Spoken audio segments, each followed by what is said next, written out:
বরিশালের বাকেরগঞ্জে বিদ্যুৎস্পৃষ্ট হয়ে মা ও দুই সন্তানের মৃত্যু হয়েছে। তবে ভাগ্যক্রমে বেঁচে গেছে 2 বছর বয়সী ছোট সন্তানটি।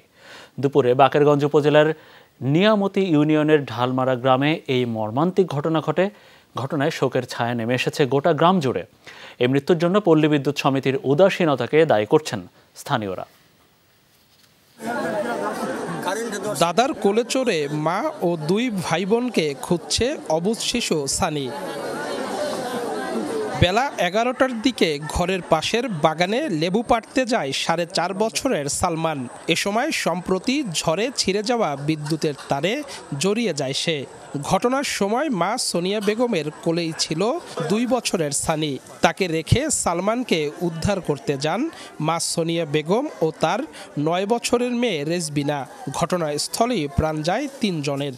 ওই বাচ্চাটা ওই যে মার কোলে ছিল, বেড়ের এপার রাখি গেছে, বেড়ে এপার রাখি যাওয়ার জন্য এই জন্য ও বাঁচি আছে, নাইলে আবার ও যদি ওপার যদি নিয়ে যাইতো ও মারা যাইতে, কারণ ও মায়ের ধরতো। মায়ের আবার ধরতে গেছে, মায়ের আবার গেছে মাইয়েও যে ধরছে, কারণ 3 জন মরছে।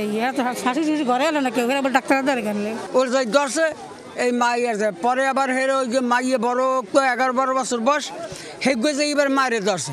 আমার কয় বছর আগে ওই ভাইছি, আমার নাতিকে কয় বছর আগে এই সখী পালা যায়, আমিও তো মরবো একদিন। সালমান রেজবিনার বাবা রিয়াজ মোল্লা রাজধানীতে অটোরিকশা চালক। সন্ধ্যায় বাড়ি ফিরলে সৃষ্টি হয় হৃদয় বিদারক দৃশ্যের। কবে জানি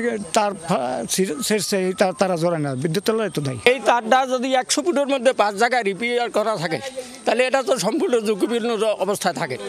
ঘটনা তদন্তে 2টি কমিটি গঠন করেছে পল্লী বিদ্যুৎ সমিতি। জেলা প্রশাসনের পক্ষ থেকে দেয়া হয়েছে আর্থিক সহযোগিতা। নিহত যারা হয়েছেন তার পরিবারের কাছে আমরা জেলা প্রশাসন থেকে 75,000 টাকা নগদ সহায়তা প্রদান করছি। 2টা তদন্ত কমিটি হয়েছে, ওনারা বিষয়টা খতিয়ে দেখবেন যে কি গাফিলতি আছে কি নাই, সে অনুযায়ী ব্যবস্থা হবে।